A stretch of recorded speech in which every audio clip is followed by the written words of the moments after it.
On behalf of Department of Family Medicine, Government Medical College, Kozhikode, I welcome you all to the third topic of the series of webinar we are hosting. Today, the topic is vitamin D deficiency and COVID-19 causes and possible solutions. And today's speaker is Dr. P.K. Shashidharan, former HOD, Department of General Medicine, Government Medical College, Kozhikode. And to your kind attention, these topics are only for doctors, and we will be conducting webinars once in 2 weeks on Sundays. And those who want to have any questions, please put your queries in chat box or raise your hands. Vitamin D deficiency is extremely common all over the world. It is seen in as high as 80% of people everywhere. But everyone is estimating the level of vitamin D and prescribing vitamin D without any other plan for preventing its recurrence. People are doing it on their own and going for over-the-counter medications. It's also implicated in several diseases, starting from infections to collagen vascular disease to malignancies. But the real, genuine underlying causes are not looked at even now. That's why I thought during this COVID time, I thought I will, my video is off. I thought I will share my views because I was the one involved in opening this Pandora's box of vitamin D deficiency. So that I have the responsibility to share my views at this point of time. So the plan is to discuss vitamin D deficiency in the context of COVID-19. There are numerous studies on vitamin D levels and COVID-19. There are several controlled trials on prophylactic vitamin D supplementation. It is found to reduce the risk of respiratory infections in COVID-19. And some of the reports said that as high as 85% of those with COVID-19 has vitamin D deficiency. That's the state where we are in now. These are some of the studies. If you browse through, you will come to see that regarding vitamin D levels and COVID-19 deaths throughout Europe were studied in 20 countries. Lower levels were observed. There was higher mortality and increased risk of severity contributing to ARDS or fulminant myocarditis and microvascular thrombosis in those with vitamin D deficiency. This another article, a principal defense against any viral infection. The highlighted portion I am giving here. The principal defense against any viral infection is T regulatory lymphocytes. They are low in vitamin D deficiency and can be increased with vitamin D supplements. Low vitamin D level is associated with increase in inflammatory cytokines and an increased risk of viral infections and pneumonia. This is from India only, Chandigarh, PGI Chandigarh. They have given vitamin D as an intervention. They have found that increased risk of COVID-19 and mortality with vitamin D deficiency and faster COVID-19 negativity on high-dose vitamin D supplementation. Every article is on those lines, on deficiency of COVID-19, vitamin D in COVID-19 or this disease or that disease, and what happens with supplementation with vitamin D. None of the studies actually look at the real issues behind vitamin D. In a large population study also they have done. This is another one where they have calcifediol is 25 hydroxy vitamin D, and when it is supplemented, the outcome is different. That's what the study says. Lower levels were associated with increased risk of infection and mortality. So everyone has observed that vitamin D is deficient in COVID-19 or any other infection or any other disease that we look at. And so the consensus during this time was to encourage intake of vitamin D with at least 400 to 800 international units per day. Because the virus appears to infect individuals through an immune evasion process, and it can lead to development of ARDS by subsequent hyperreaction and a process of cytokine storm. But at the same time, in one of the review articles, as a consensus, they have mentioned that there is a need to discover health measures capable of reducing the risk of infection as well as limit its progression and severity. In fact, it is heartening to note that UK has already started an action on these directions. They have started modifying diet and lifestyle aimed at weight reduction only, but not other aspects. So in this context, I thought I will discuss vitamin D deficiency, the facts, the fallacies, causes and solutions in the context of COVID-19. This is extremely relevant at this point of time. And who am I to discuss it in this context especially? There are maybe people who do not know that I was the one who happened to do the first landmark study documenting widespread deficiency of vitamin D in the population in India. That was in 1999. And I was working in a department where it was actually a museum of diseases, the Department of Medicine at Government Medical College, Kozhikode, with the 300 beds, more than 100% occupancy rate, 30,000 inpatients minimum, 120,000 outpatients in an year in medicine department alone. We used to see all infections, all non-communicable diseases, ischemic heart disease, fatty liver, non-alcoholic fatty liver disease, all kinds of chronic liver disease, strokes, poisonings, blood disorders, hemoglobinopathies. And in addition, I was in charge of the hematology unit, and I had a special interest in autoimmune disorders. All throughout my life, multitasking was my way of life and profession. I used to explore why some people only get disease and why some people stay healthy. And that the desire to get answer to these questions was always there in me. And you should know that COVID-19 has never stopped me working. I had been working all throughout during these, from March onwards, even when the lockdown started, I had been working. Coming to the outline of the talk, I will touch upon the vitamin D basics, how to diagnose and treat an established deficiency. And then I will go through the first observation on vitamin D deficiency in 1993 and the study we had done in 99. And then another study done in 2012. Then we will touch upon the issue why vitamin D deficiency and what is the link to malnutrition, lifestyle and COVID-19, how to deal with the problem of vitamin D deficiency, and finally conclude with some take-home messages. There are two sources of vitamin D. One is through the skin, other is through the diet. The ultraviolet mediated synthesis in that skin, where 7-dehydrocholesterol is converted to vitamin D, or you have vitamin D pre-vitamin D from the diet. Malabsorption may prevent it entering the blood, but still once it enters, either through the skin or through the intestine, it has to be 25 hydroxylated in the liver. So that also means if your liver is not functional very well, you will get vitamin D deficiency. After that, it has to be 1 hydroxylated in the kidneys. This step is dependent on parathormone. Parathormone secretion is dependent on magnesium levels, which we get from vegetables and fruits. We talk only about sunlight. We forget all these different issues which could affect at different levels of vitamin D metabolism. And finally, you have the active vitamin D, that is 1,25-dihydroxy vitamin D. This is actually, though it is called a vitamin, it acts as a hormone.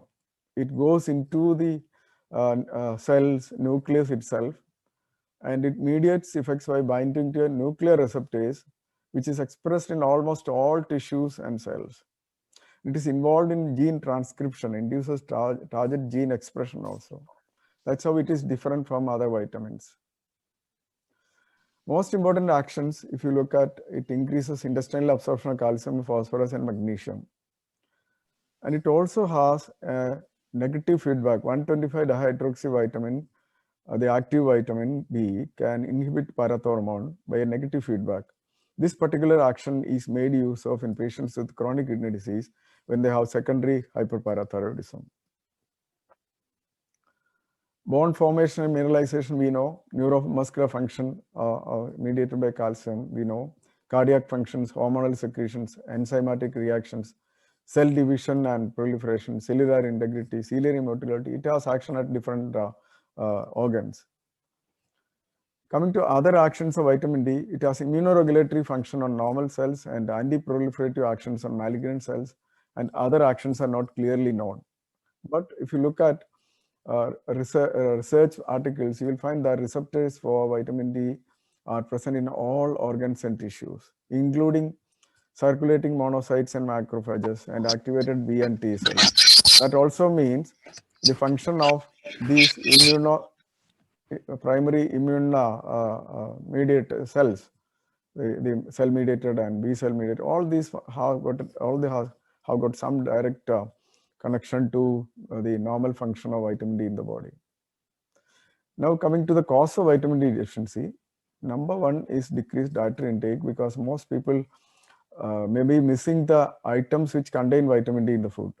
Vitamin D containing items are fish, egg, it is egg yolk that gives it, meat, mushroom, curd, seafoods also. But they may not be taking it regularly. Decreased production in the skin. Primarily in the Indian setup, it may be due to increased melanin content in the skin, or because of obstructive clothing, and popularly because of decreased sunlight exposure. Then poor absorption, malabsorption, especially in Indian context, intestinal tuberculosis and other reasons, malabsorption of vitamin D is very common, including due to chronic pancreatitis.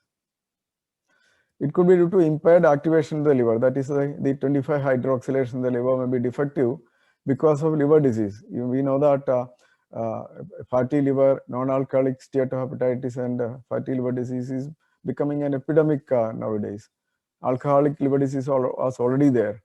In addition to that, infections, toxins and drugs which affect the liver, including INH, which is known to affect hydroxylation in the liver. Impaired activation of the kidneys is another. Number one being hypoparathyroidism, but that is due to low magnesium in the diet. Magnesium we get from vegetables and fruits only.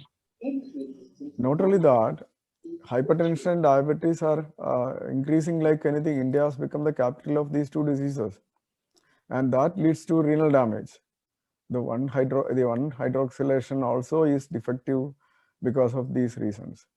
Rarely only you may get these genetic disorders and drug-induced problems in the kidneys.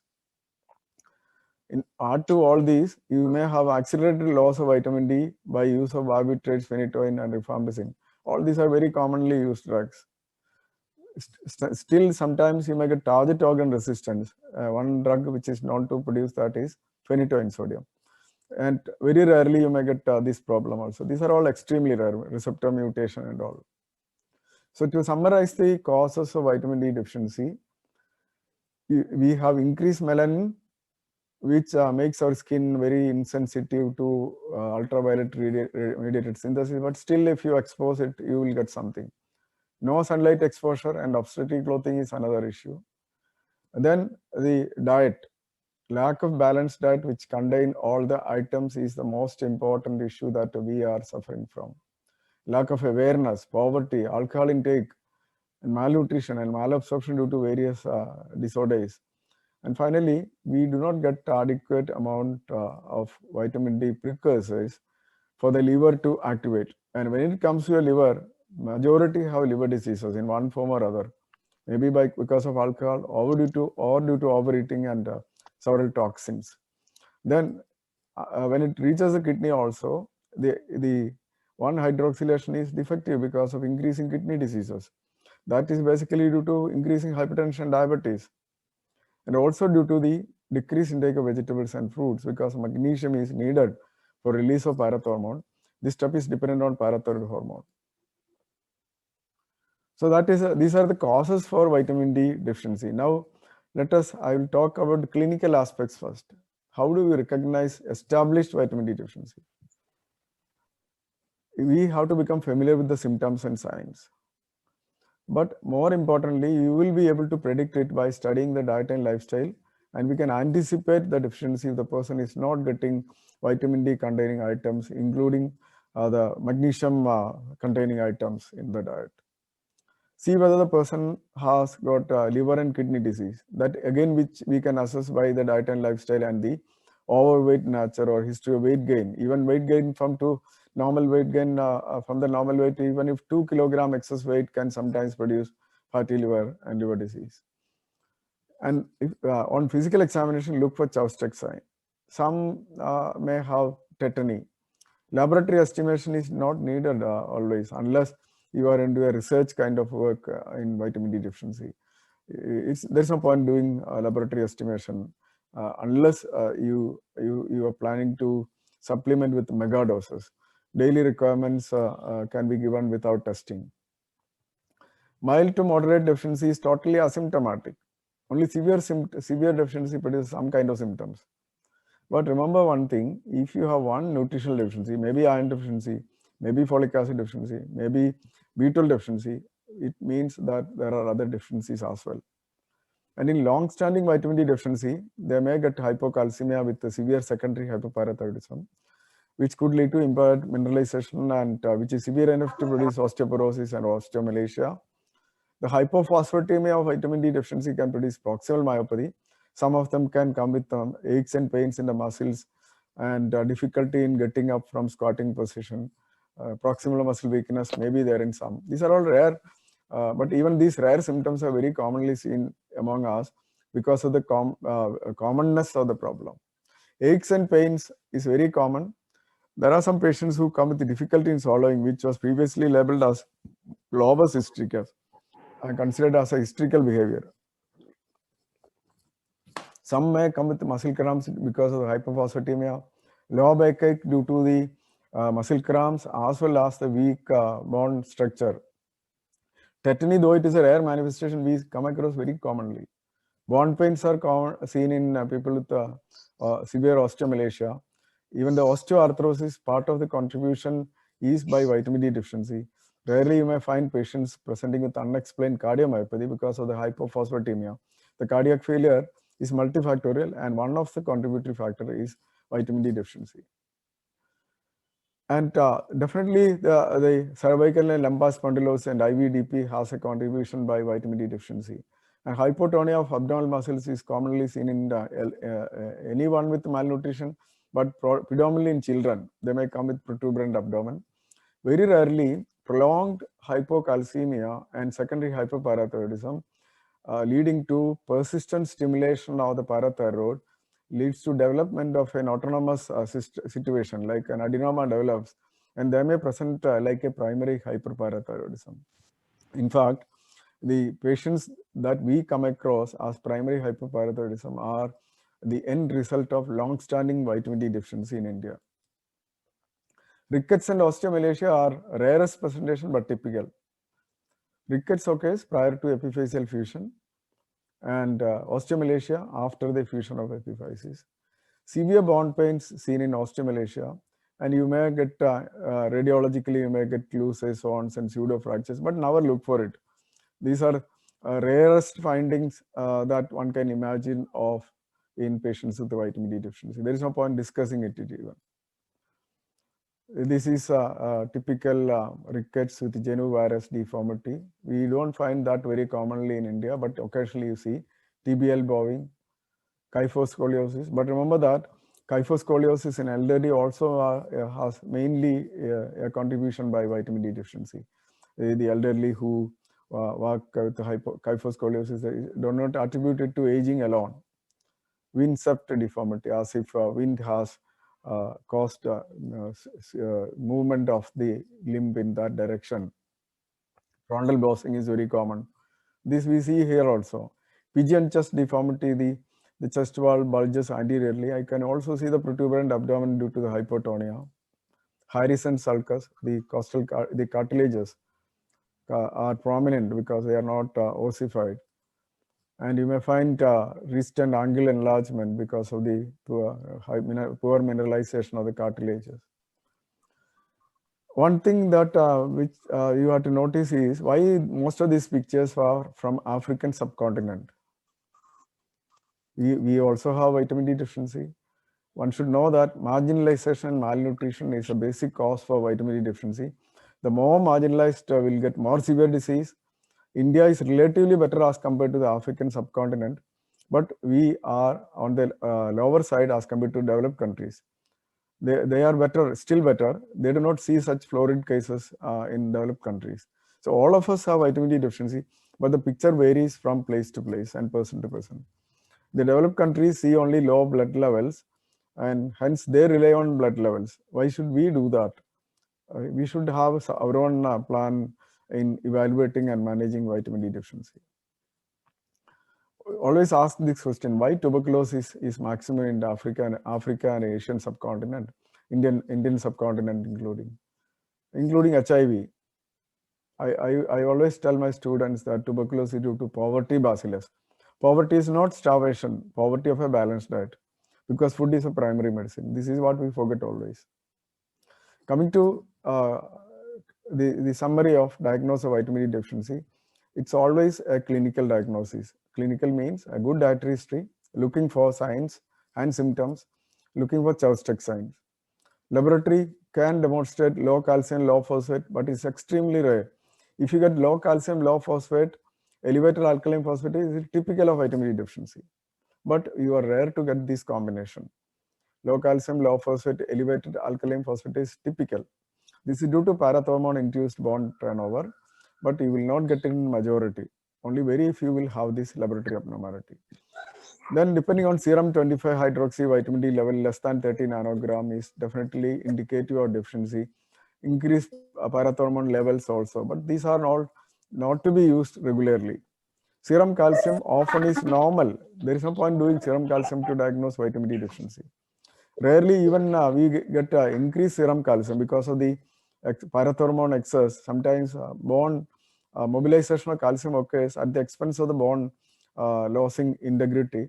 You find calcium can be on the higher side even.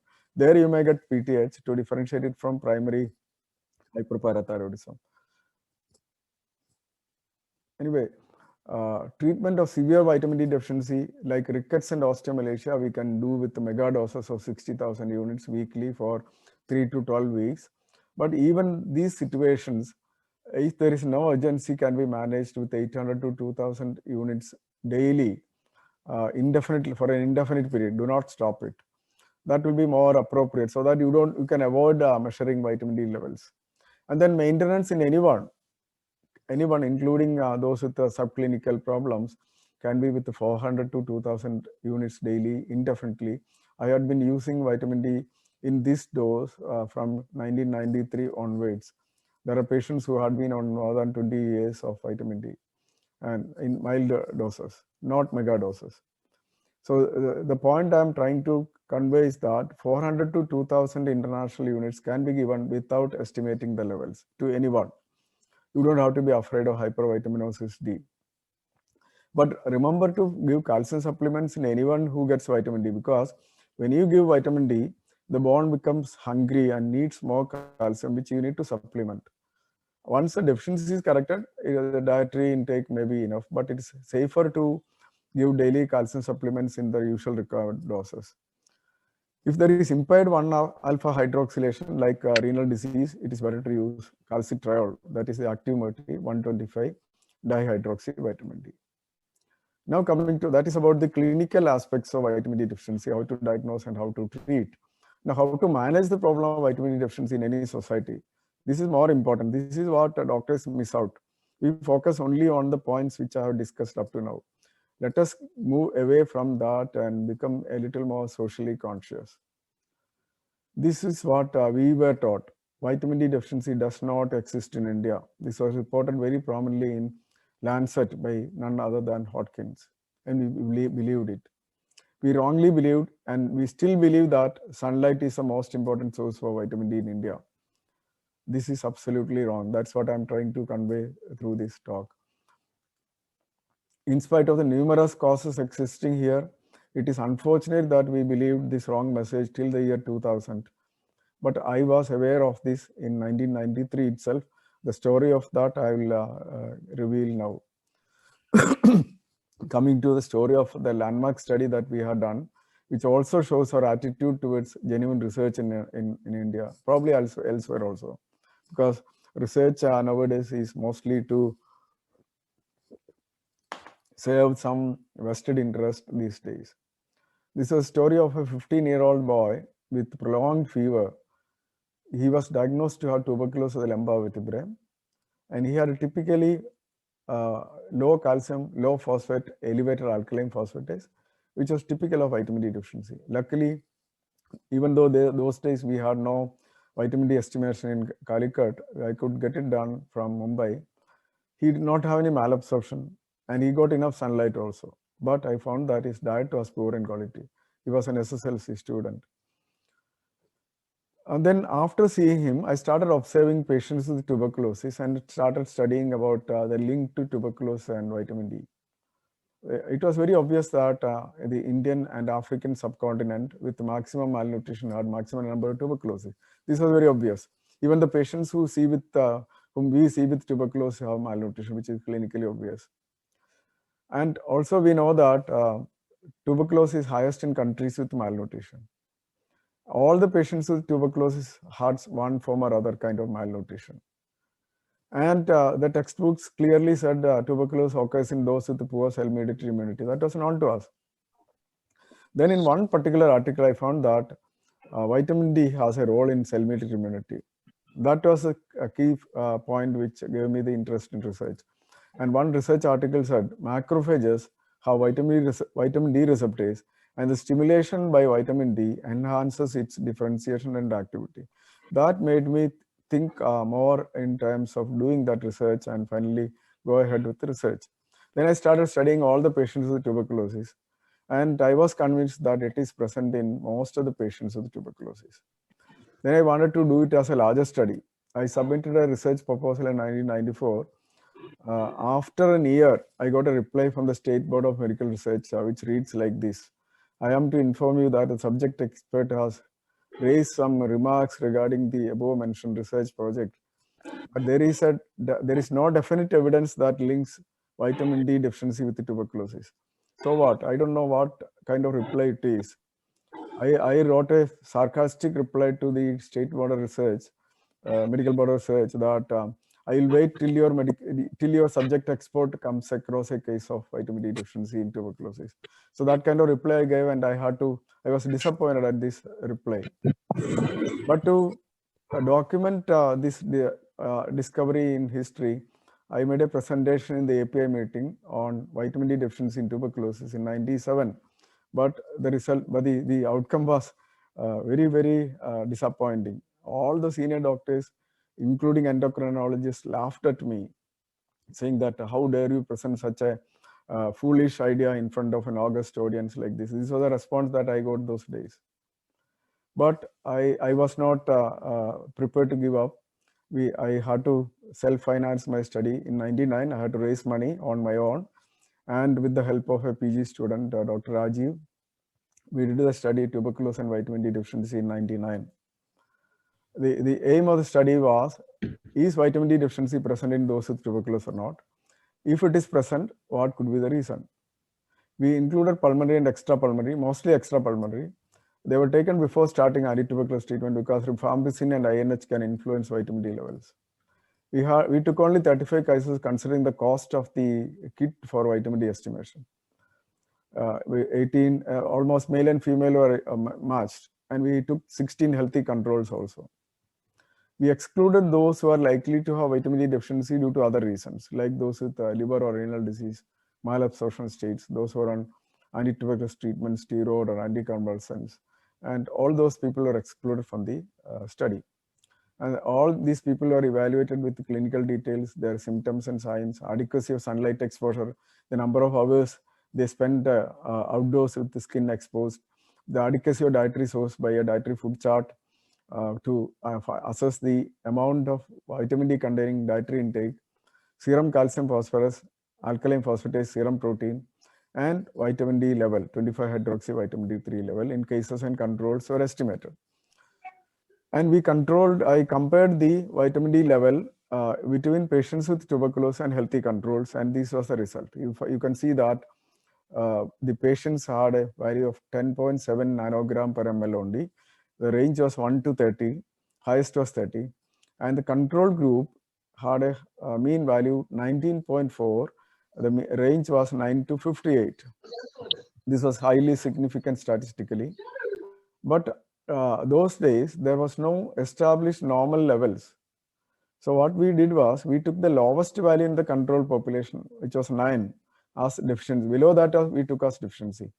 Now we know that it is less than 30, but those days we had no such awareness. So we took 9 nanogram per ml as normal, and we assessed studied the results. And still we found that 46% had less than 9 nanogram per ml. And in most of them, it was decreased dietary intake. Decreased sunlight exposure was noticed only in a very minority, even those days. So the conclusions were, there is a definite relationship between vitamin D deficiency and tuberculosis. Deficiency is cause of tuberculosis rather than the effect of tuberculosis. And deficiency was due to lack of proper diet containing vitamin D containing items. Possibly increased melanin could have influence, and not due to reduced sun exposure. This was very clearly written in that pioneer study, the landmark study, the first study, which was written very clearly. And the deficiency was seen also in apparently healthy controls. Serum calcium and phosphate did not indicate deficiency. These were the conclusions. And we recommended that dietary supplementation may have a major effect on outcome of tuberculosis, and malnutrition is a cause of tuberculosis, and focus should be on improving that. This was given way back in 1999, and the article was published in 2002. You will be surprised to know that we sent the article for publication in 2000, accepted in 2000, early 2000 itself, but they did not publish it for 2 years. They thought that it was a cooked up article because they have not seen vitamin D deficiency of this scale in India. So they hesitated to publish it. Because of repeated reminders, finally, it was published in the last page as an unimportant article in JAPI. Even now, even the editors of JAPI do not quote this particular study. That is the most disappointing thing in India. The lowest level of vitamin D that we had seen was a 30-year-old female with the tuberculous osteomyelitis. She was healthy, beautiful looking young woman, and by any appearance, nobody would consider her as a patient, except for the arthritis of the ankle joint, where we could demonstrate an osteomyelitis, and in which we could demonstrate AFB also. Her level was less than 1 nanogram per ml. So that clearly gave us a picture that looks are deceptive in vitamin D levels. And now coming to the presently agreed normal levels of vitamin D. Now we know that less than 20 nanogram per ml is definite deficiency. The preferred range is 30 to 60, and less than 30 is considered insufficient vitamin D levels. Now we had a look at relook at the data, which was published in Medicine Update in 2012. Our original study, which was reassessed, and we found that all the patients had less than 30 nanogram per ml. That means all patients with tuberculosis had vitamin D deficiency. Only 3 patients had more than 20 nanogram. And of the controls, 14 had less than 25 nanogram. So 90% of the apparently healthy controls also had deficiency. We concluded that widespread deficiency exists in the population, the apparently normal Indian population. These were the original reports. You can see the vitamin D levels here. They are all in the range of 5.8, 12. Less than 1 is the one patient which I mentioned, 8.5. You can see the levels are all very low, all the 35 cases. And you can see the controls also. The highest is 58, lowest is 9, which we took as normal. But you can see the levels. They're all very low, even in the normal people. And this was the article which clearly said vitamin D deficiency exists in patients with tuberculosis, and it is possibly a cause rather than the effect of the disease. Deficiency is due to decreased dietary intake. Vitamin D deficiency can occur without any symptoms. If symptoms are present, it indicates severe deficiency. All these were very clearly mentioned in the first article itself. The most vital observation of this landmark study is ignored even today, because we are waiting for Western data. That is absurdity that I find in the doctors in India. See, look at the highlights. One of the point we have mentioned in the article itself. The results indicate that diet is still the main factor deciding vitamin D status in the body, contrary to the belief that vitamin D deficiency is rare in people who get adequate sun exposure. And we also mentioned that since obstructive clothing was not noted to be a factor, dark skin might be responsible for the deficiency, leaving the body to depend on diet as a major source of vitamin D. These were all very clearly mentioned in the article, but nobody has touched upon this aspect even today. The need for adequate dietary intake should be stressed by physicians, and physicians to be alerted on universal need for more vitamin D. Malnutrition, which may not be apparent always, could be the most important cause of immunosuppression, causing infections like tuberculosis. Tuberculosis control programs should focus on improving the nutritional status of the population rather than concentrating only on case finding and treatment. All these were mentioned very clearly in the article which was published in 2002 JAPI, April. But it is unfortunate that people are not giving attention to that observation. This is my first patient who gave me all the insight or kindled my interest in. He is now healthy, happy with 2 kids, an IT professional now. Not because he was not poor, he was a son of an advocate. His diet was poor due to his certain food habits. And I had the clue of the reasons for vitamin D deficiency starting with this gentleman. I have contact with him even now. And then in 2012, we had done another study in hypertension. We got similar results. Hypertensive had lower levels, and normotensives have higher levels. Dietary intake is low in hypertensives, and this was also published. So for any disease, including COVID-19, you will find similar results with the deficiency of vitamin D, because vitamin D is universally deficient. This is the point we should keep in mind when we talk about vitamin D deficiency.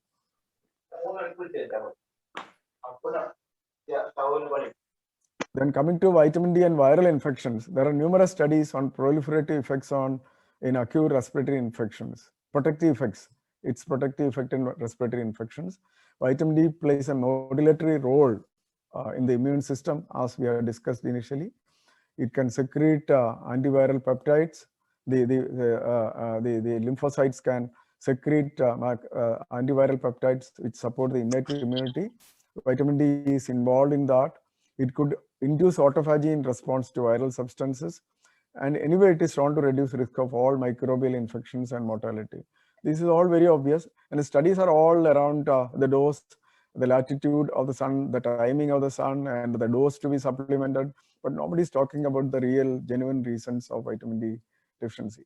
So we have more interest in the molecular mechanisms possible, and we move away from the macro issues. This is what is killing modern medicine in the world. We become blind to the real issues. Deficiency has been found to activate the renin-angiotensin system. This is the observation, and this causes cardiovascular disease and mortality and reduced lung function. ARDS and heart failure, they postulate that it could be due to the activation of the renin-angiotensin system, and therefore they support, they say that potential utility of vitamin D in COVID-19 patients. Somebody is scribbling on the screen, please remove that. Talking about what we cannot see or easily manipulate is considered more scientific these days. Vitamin D may reduce some unfavorable immunological responses. They have documented that it may prevent the rise of IL-6 levels. And therefore, and in COVID-19, we are using IL-6 antagonists. This is like giving the fertilizer on the top of the tree. And then studying at the University of Chicago, they found that vitamin D levels may be lower, may lower the risk of infection, particularly in Black individuals. Why in Black individuals? But remember, Blacks includes Indians also, because they are marginalized, their diet is poor. That's what we should be interested in. What is peculiar to them is not looked at. Somebody is scribbling on the screen. Please don't do that. Then these are some of the studies. Obese subjects showed more deficiency. Why the obese subjects are showing more deficiency? It's easy to postulate, because the obese people have a liver disease, and that will have lead to they postulate that more vitamin D may be stored in the fat. It may not be that. Now coming to the higher mortality in COVID-19, the poor diet, marginalized sections Who is scribbling on the screen? Please don't do that. Please don't, please. Somebody is scribbling on the screen. Please do remove that. Only that person can remove it. Or looking at the mortality in COVID-19, the reasons are poor diet in the marginalized sections. You see that it is mostly in New York, Mumbai, Delhi, and Chennai. The marginalized sections are the people who are affected by this problem, all due to lack of balanced diet, and therefore they are deficient in vitamin D, vitamin C, vitamin A, folic acid, and B12. And they also have decreased vegetable intake. In that position, in that place, they fill the stomach with excess carbohydrate, leading to development of NASH. Missing vegetables and fruits, but eating fast food, junk foods, finally leads to NASH in all these people who had adverse outcome. Weight gain from the desired normal, even 2 kilograms from the normal expected normal, can produce NASH in some people. And in addition, the smoking, alcohol, and sedentary lifestyle. These are the people who get problems with COVID-19, but the problems may not be detected or diagnosed always. Coming to the infections, if you look at infections, always it is due to interaction of the agent, host, and environment. In the host, we should focus on diet and lifestyle.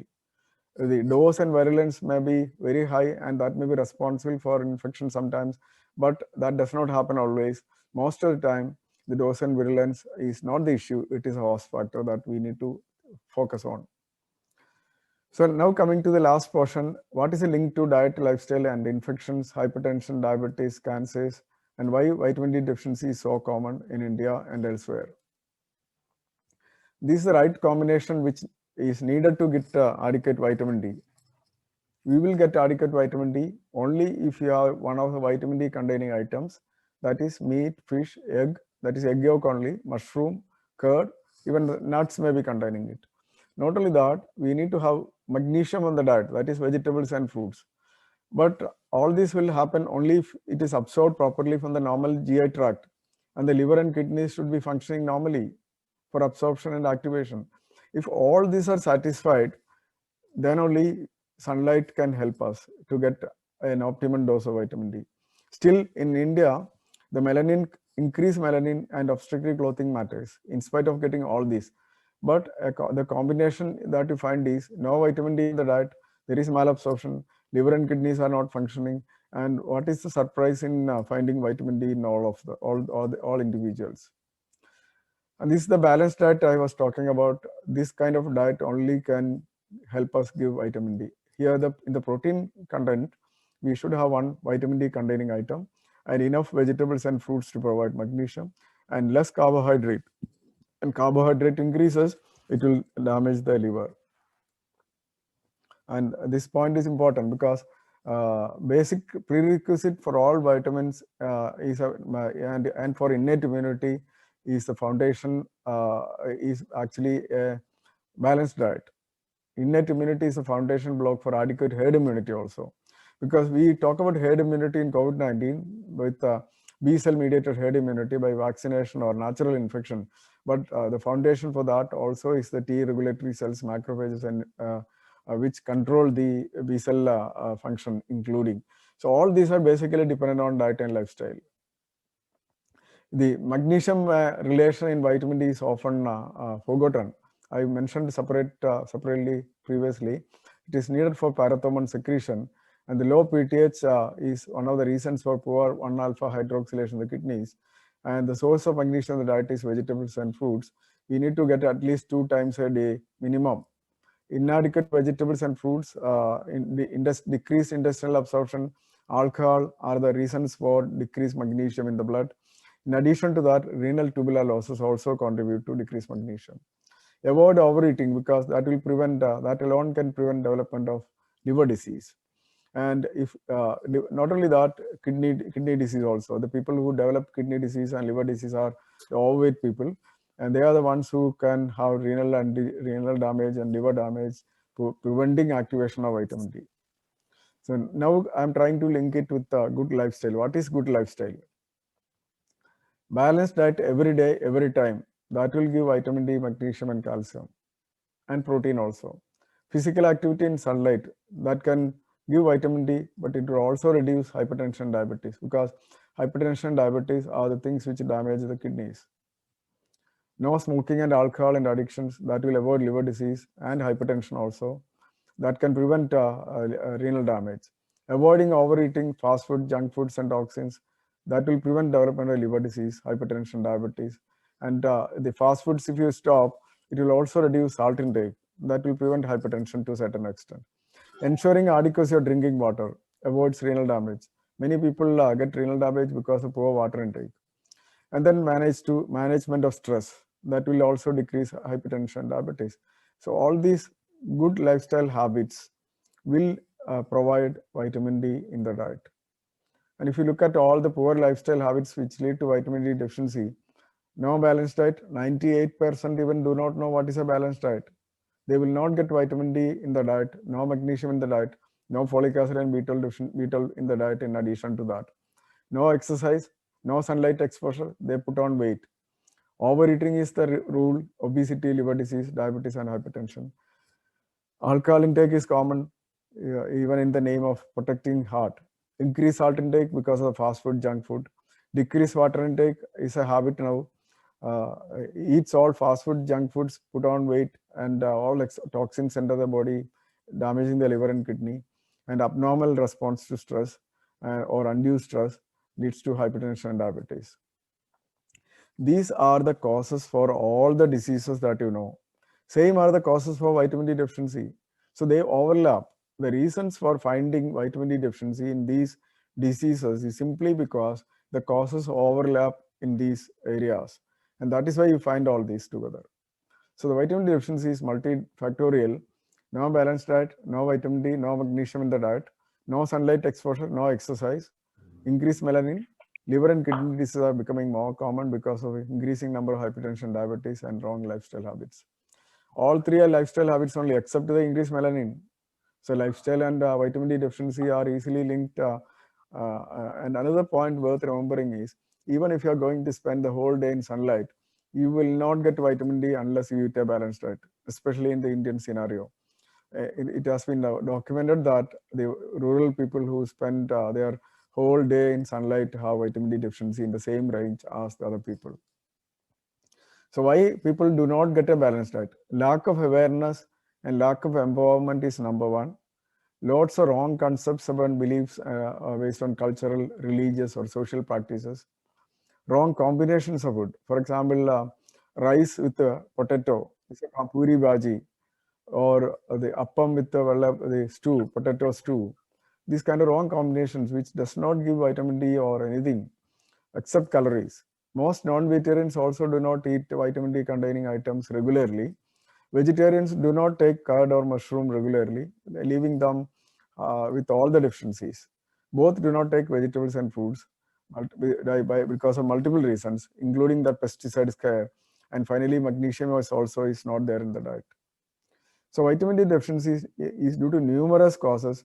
All are widely prevalent in all the countries. The more marginalized will have more severe deficiency. That's what we see in Africa, followed by India, and slightly better off are the other countries.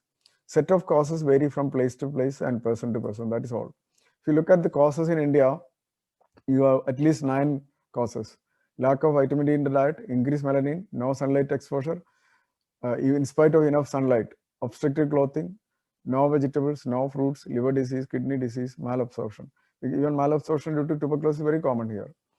And if you look at developed countries, they have no sunlight exposure due to prolonged winter only. But when they have winter is gone, they expose their skin voluntarily. Decreased vegetables and fruits intake is seen only in minority. Wherever they eat, they get vegetables and fruits. So even if they are not aware of the importance, they happen to get it. But their problem is obesity and liver and kidney disease. Malabsorption is less common. So the set of causes, the severity of causes is lesser in them, but they also have vitamin D deficiency due to some of them having liver and kidney disease or lack of vegetables and fruits. And lack of sunlight, of course. And for them, sunlight is an important issue. Their skin is very sensitive to all sunlight mediated synthesis also. So to get adequate vitamin D, balanced diet for all, that's number one. Then exercise in sunlight, not in health clubs. Prevent liver and kidney disease. That is possible only by preventing weight gain, abuse of alcohol, or preventing development of hypertension and diabetes. educate the people for these things, good lifestyle habits. That is the responsibility of the doctors. Empower the people for all practicing all these good lifestyle habits. That is possible by social security and human development. There are people in administration, all the department, all ministers must be involved in it. And some interim measures for adequate vitamin D will be vitamin D and calcium supplements. You can fortify the food. This actually in Canada and USA have started, Australia has started doing it already. We are not thinking on those lines even. Or vitamin D supplementation without testing. You don't have to test it. Just give 1,000 to 2,000 international units per day. It is safe and inexpensive rather than wasting money on vitamin D estimation. So good lifestyle with a balanced diet, sunlight exposure, prevention of liver and kidney disease by preventing weight gain, and social empowerment only can give enough vitamin D to the people. And that is a basic need for good herd immunity too. It's a human rights issue. So doctors should wake up and communicate this message to the patients under their care. They will not become jobless by doing that. Look at these are two tips of the same huge iceberg. Same huge iceberg has two tips, apparently normal, but they have vitamin D deficiency by lab studies, or vitamin D deficiency seen with non-communicable disease and infections. You may find it incidentally. That is one tip. Another is clinically obvious malnutrition, clinically detected malnutrition with Chowstexine and all. These are tips of the iceberg only. We fail to see the subclinical malnutrition, subclinical vitamin D deficiency, which is present all over the world. We see only these tips only, and that is what is a real problem. Now coming to herd immunity in COVID-19, herd immunity is a group immunity, but unfortunately it has been linked only to vaccine-mediated herd immunity. Natural infection can also give B-cell mediated herd immunity, and there is no proof that natural infection does not give that. In fact, the very basis of giving vaccination itself is based on the theory that natural infection gives protective immunity. That's the basis for the vaccination itself. So then how can we say that if 90% recover without any problems, we cannot say that natural infection should be allowed in some people at least. Vaccination driven B-cell mediated immunity is all right, but that's not possible. That's not very easy. It may not be better than the natural infection mediated immunity if the disease is mild in majority. So let us allow the healthy people at least to get, some of them may be allowed to get infected and develop natural immunity also if the disease is not severe. Innate immunity is more important because T cells, we found that T regulatory cells are very important. They are not measured in the labs. Macrophages are important. They are all dependent on vitamin D and nutrition. This is the basis for a robust response to vaccine or natural infection. So without innate immunity, you cannot have even a good vaccine-mediated immunity. What is the point in giving vaccine to the poor people who do not eat a balanced diet? So let us improve the innate immunity, and that kind of herd immunity is more important. We forget all these issues, and finally, because we forget the fact that all these finally depend on good diet and lifestyle.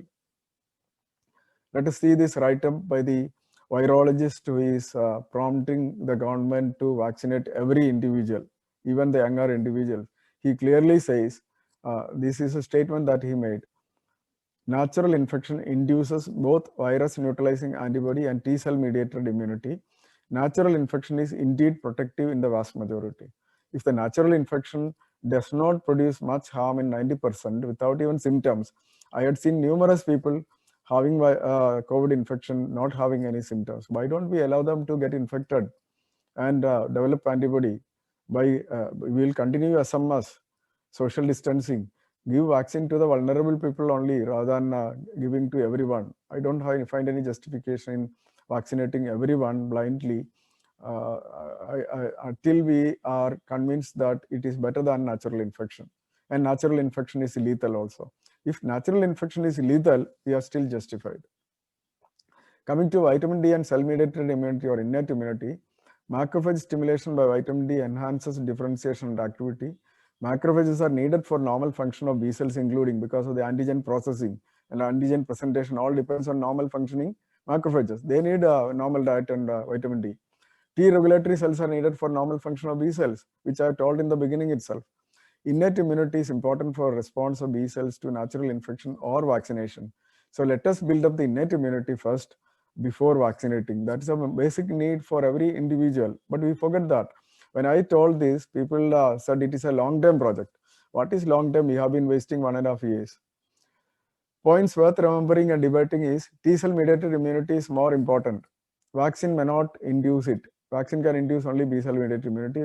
Even for manifestation of better B-cell mediated immunity, we need functioning T-cells and macrophages. But if 90% or more recover spontaneously, what is the need for universal vaccination? I don't really understand that.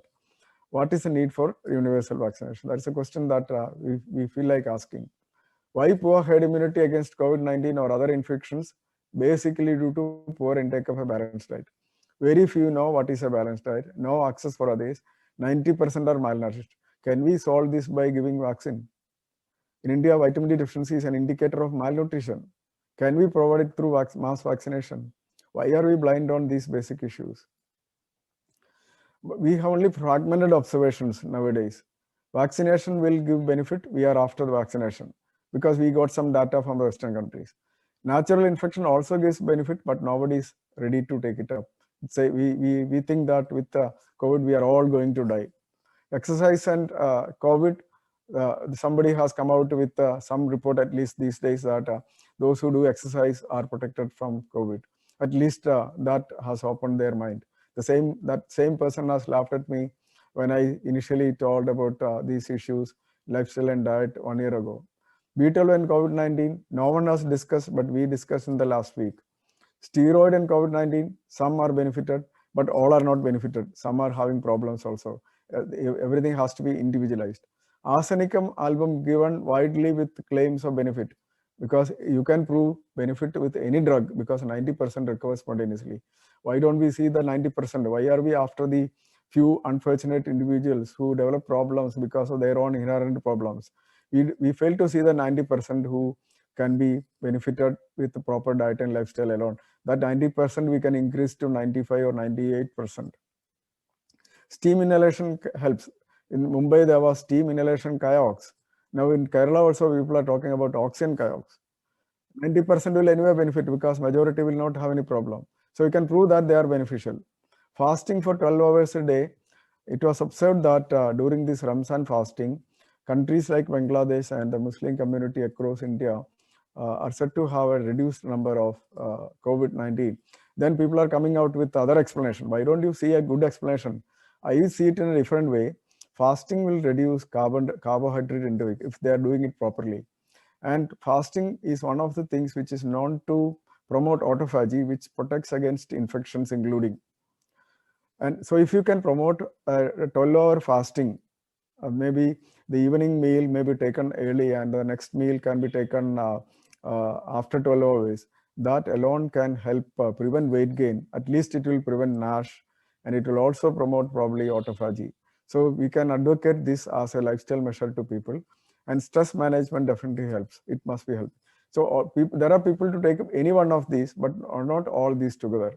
That is the issue. This is what happens in our midst nowadays. We don't have a 360-degree vision in any of these. Even in the case of individuals, we lack 360-degree vision. We see only one part of the body. Not an individual itself is, we don't have 360-degree vision. But when it comes to public health also, we need a 360-degree vision. A person who advocates the public on policies should be having 360-degree vision on individual health and public health. Such persons only can give proper advice to the people. In the name of science, we fail to see the macro issues and they're linked to the microscopic abnormalities like IL-6 and all. And then we come up with monoclonal antibodies and antiviral drugs. We forget all the major issues. This is like the 6 blind men palpating an elephant. Each one will describe it according to his own convenience, but they fail to see the huge elephant, malnutrition, poor lifestyle, which is behind all these. And now at this stage, we have let out this monster. It was it has reached this stage. Now, how do you bring it back into this? It is possible only by mass vaccination. the fear psychosis and mass hysteria which we have built up by demonstrating about the documenting and reporting the death scores and the stories of oxygen, non-availability of oxygen and all has gone to such a state. Now we cannot actually come out of it unless we vaccinate. At this point, I remember this statement by Mark Twain. It is easier to fool the people than to make them believe that they have been fooled. Vaccine is the only solution at this point. So I am not against vaccination for that reason. The take-home messages of this talk are: for adequate vitamin D, prevent weight gain, prevent liver disease, prevent kidney disease, and prevent hypertension, diabetes. Let us focus on these. Educate the people on balanced diet and exercise. It is a responsibility of doctors. Doctor means teacher. All doctors have to become teachers in that aspect. Then empower the people. That is social security and human development. All political leaders, administration, and all departments must get involved in it. Food is a primary medicine. We should know what to eat and what not to eat. Man is the only animal which does not know what to eat and what not to eat. We need to empower the people for regular intake of balanced diet and empower them for sunlight exposure and outdoor exercise also. Vitamin D deficiency is only an indicator of malnutrition. It's only the tip of the iceberg of malnutrition.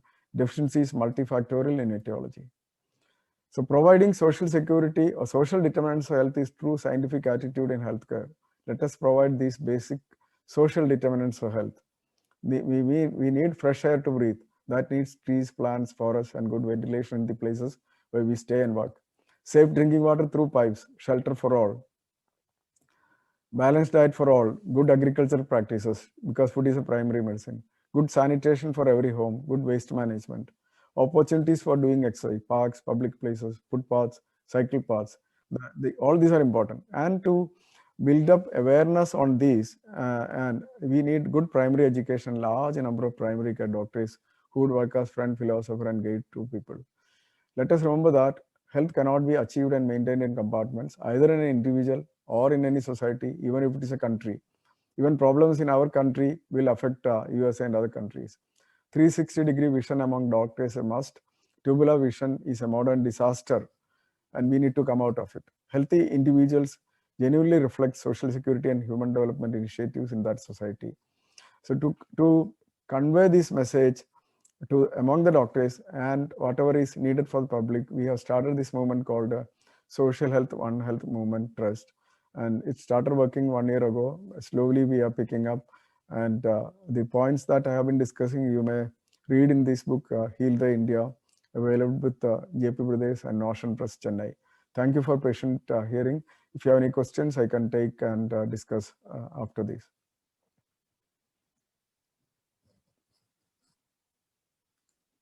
Hello.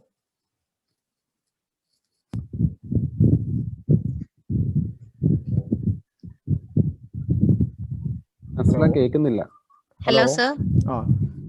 So any questions you can ask? Questions if you have. Questions in chat box. I will read first. Please. Nutritional deficiency, including that of vitamin D, should be added to the list of comorbidities as risk for severe illnesses, including COVID-19. What's your comment?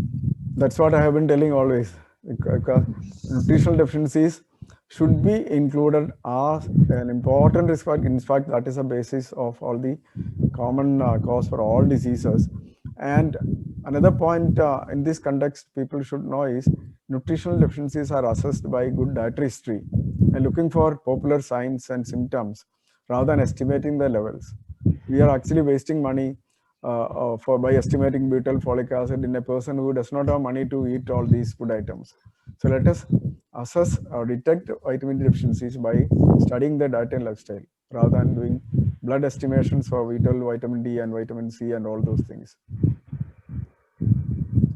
So next question.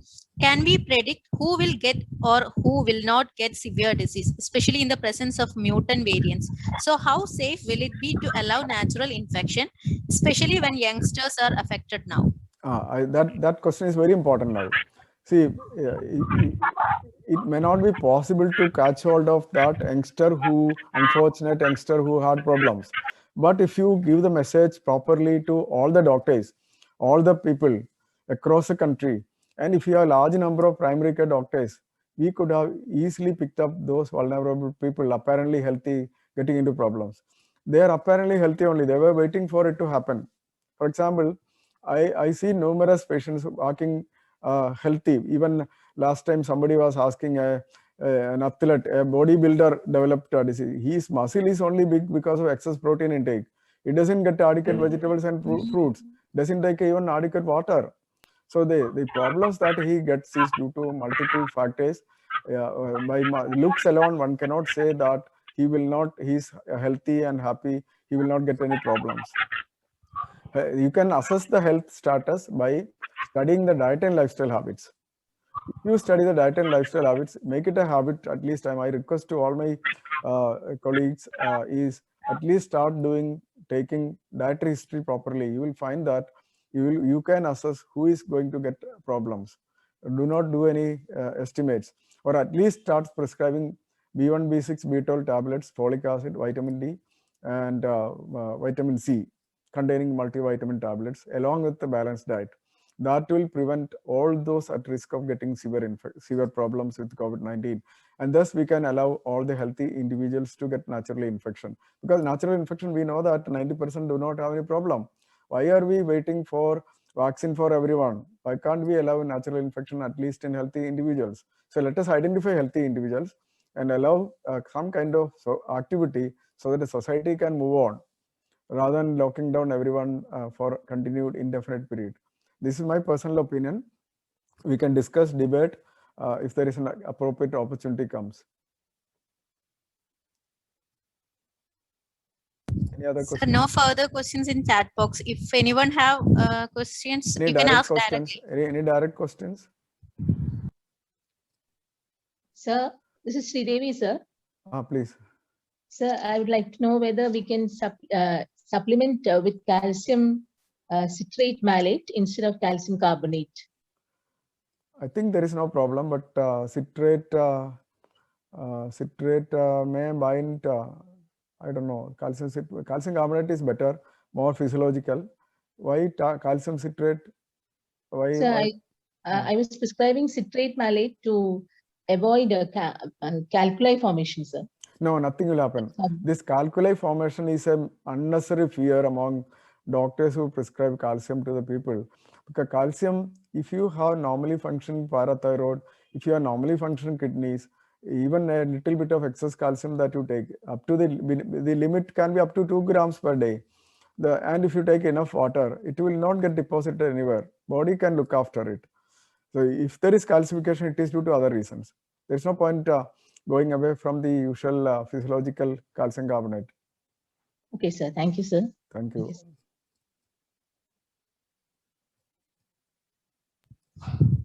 So one more question. Which is better, vitamin D from diet or from tablets or injections?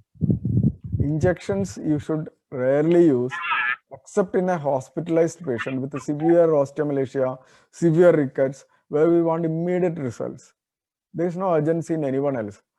Only in very severe vitamin D deficiency, patient cannot move at all because of bone pains and other things. So that you get very rarely in a hospital setting. In them, only you need injections. There is no question of using injection in anybody else. And diet will be the best source, but diet will take some time to act. And if there is malabsorption, it may not be absorbed properly. So you need to supplement also along with that. But when you supplement, rather than testing it, give only the maintenance dose indefinitely. You can go on giving for any number of years without any problems. But when you give vitamin D supplements in the minimum dose, give some calcium also along with that, because you cannot ensure adequate calcium intake through diet, especially our people are not empowered to take balanced diet. So that is why you need to give calcium also. If a person is found to eat a very good diet, you can give vitamin D alone. Calcium maybe he is getting from the diet. But we need to study them properly to decide that. Blindly, we cannot decide whether they need calcium or not. Now we are worried about supplementing calcium for fear of calcification, because I've seen doctors complaining of me prescribing calcium to all these people, saying that it will produce calcification. I don't know why they are worried. I have been doing it for the last 23 years. what is your opinion regarding this 60,000 units weekly dose? That was what I was. If you are using 60,000 weekly dose, again you should be sure of deficiency. That's one.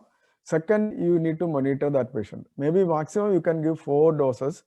After that, you go back to the maintenance dose. Blindly using 60,000 units is not advisable because there is a remote risk at least of hypervitaminosis D. Better use the maintenance doses regularly so that you don't have to monitor at all. But it may be used in a severe deficiency which can be managed on a home basis. But there are some patients like hypoparathyroidism where massive doses are needed to maintain adequate calcium levels. There are some exceptions. So otherwise, for deficiencies, in majority, you should not be using the 60,000 units weekly doses. Better it's to use 1,000, maximum 2,000 units per day indefinitely without any monitoring. In case you are using 60,000 units regularly, you have to monitor calcium and vitamin D levels also. Hope it is clear.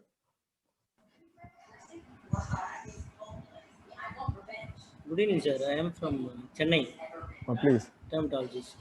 In olden days, I am dermatologist. Olden days, for lupus vulgaris, exposure to sunlight was the treatment. They thought the sunlight was killing the bacteria, but it may be due to they may be getting more vitamin D. Yeah, that is true. Definitely that must be the reason, because lupus vulgaris, the organism may not be there in skin alone. Partly the ultraviolet rays may have some effect on that lesion also. But definitely vitamin D would have been, because anyway in the olden days, they were put in sanatorium and given better food. So they get the substrate for vitamin D synthesis from sunlight anyway. So that may be the reason for that benefit. Finson, his name was Finson, who got a Nobel Prize for it. Okay, that is a good information. Thank you. Dr. Anish here. Please. Hello. Please. I would like to make a comment about our the studies that have come out regarding vitamin D after the patients have been contracted COVID. Okay. In most of the studies, the result has come as vitamin D has got no role in the course of COVID-19 or in the course of stay in ICU or in the hospital. But is it not, it's not obvious that vitamin D and including vitamin D, all other vitamins and nutrients have got more role to prevent the disease rather than interfering in the disease or helping in the disease after the disease pathology has occurred. What is your comment on that? That is a very good point. I will not believe that observation that vitamin D does not help the patients with COVID-19, because it's not possible, because no individual is comparable. For first of all, every person is different in terms of the reasons for deficiency, the magnitude of deficiency, its influence on that individual. So this kind of blind placebo, the randomized controlled studies estimating whether vitamin D helps or not by just supplementing vitamin D is not going to help us. So that is one thing. Second point was, what was that? What was the other point? I just forgot. All the vitamins, they act as preventive rather than the that is it. That is side. true. That is true. If it has got a preventive role, we should not forget it when the person comes with the diseases. That has got a role. It is a continuous role. So there is no point ignoring the diet when the person comes with the disease. If it prevents, it will help also in recovery. So we should start day one when the patient comes into our attention. There's no point telling that that is a long-term issue. Let us start it after recovery. How is he going to recover?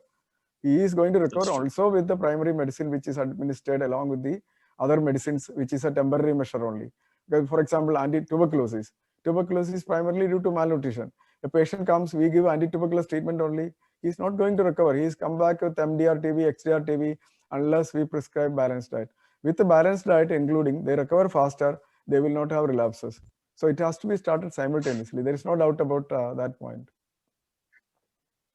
Thank you. Thank you for that. another very interesting and Thank you. useful talk. Thank you. Thank you so much for joining from Dubai. You're still in Dubai, no? Yeah. Najma. Any other questions? Now our travels So, are all curtailed. Restricted. That is true. Any other question? so one more question.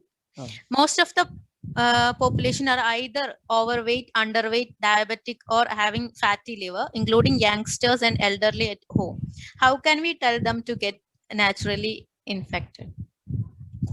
That is the problem. We had lost 1 year. I had seen people gaining weight because I said I have now stopped working during this lockdown period and COVID period from last 2020 onwards. And I have seen patients who came for follow-up putting on weight from 2 kilograms to 22 kilograms. So after making them put on weight, what is the point in asking this question? We should have told them about good diet and lifestyle right from beginning, because that is a primary issue. You cannot ask them to get exposed without addressing these things. So all our efforts should have been used to address the diet and lifestyle. We are not just telling them to get exposed. You find out who are appropriate for it. You must have the capability for it. So first of all, learn how to assess diet and lifestyle, how to assess whether a person is capable of defending his body, himself when he is exposed to an infection. And those people can definitely be advised. It is not possible by looking at vitamin D levels and all. It is possible if you are a generalist doctor. It is possible. Any other questions?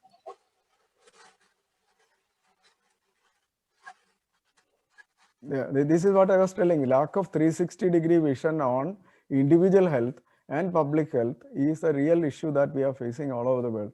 And I am not telling the problems in Kerala or India alone regarding COVID management. Whole world has mismanaged COVID-19 because of this lack of vision of the real issues in healthcare. We are moving away from genuine issues. We are focusing on minute microscopic issues on which we are no control, and we are trying to modify that by giving shortcuts, and then we say that it is a standard treatment. It is not so.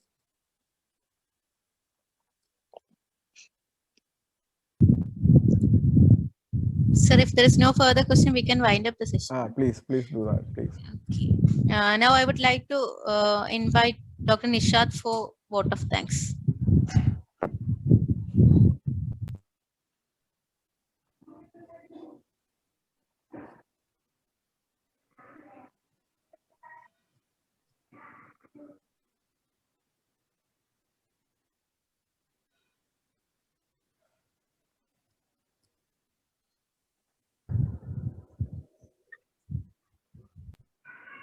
Nishad.